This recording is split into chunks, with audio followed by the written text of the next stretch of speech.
دوستان، خوش اومدید به یه ویدیو دیگه. بچه ها امروز اومدیم بریم مایکل رو باز کنیم. بله، مایکل قرار بریم بازش کنیم.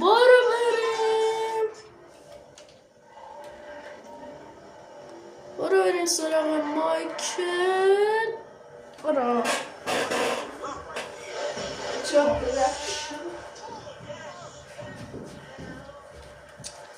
یه لحظه وایسین.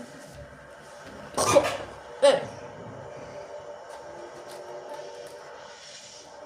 بریم سراغ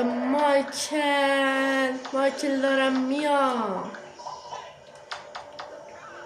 بریم با سیمیون حرف بزنیم.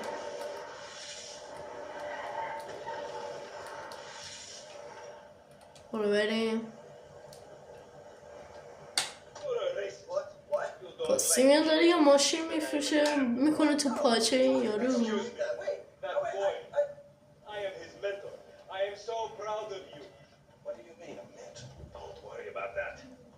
داره آدرس خونه مایکل رو میده که بریم ماشین رو بدوزیم، ماشینی که جیمی خرید.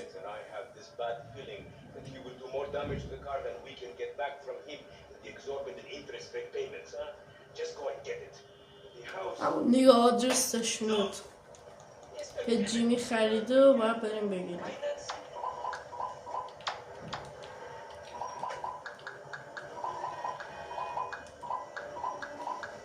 جیمی اومد یه ماشین خرید، پولش هم پس نگرفت. زمانی که به این ماشین میزنیم تو دیگه فکر نکنم پولش هم گرفته باشه. سیمیون نامرد همون پولو خرج مغازش کرد. میگه که مراقبت نه مواظب باشی. The papers says that the boy has locked. آها، داره میگه که چه درا قفله، باید اساساً بپری بری از اون دیوار. داره اینو میگه.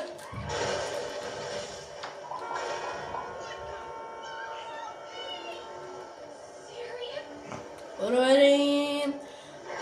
مایکل دارم میام. بعد تو برو سراغ ترور، بعد ترور بیاد سراغ چی گفت؟ خب ما هم اینجا از اینجا میپریم. بچه هیچ موقع امکان نداره مثلا در اینجا باز باشه، در اون دوتا باز باشه. من بهتون کجا رو میگم.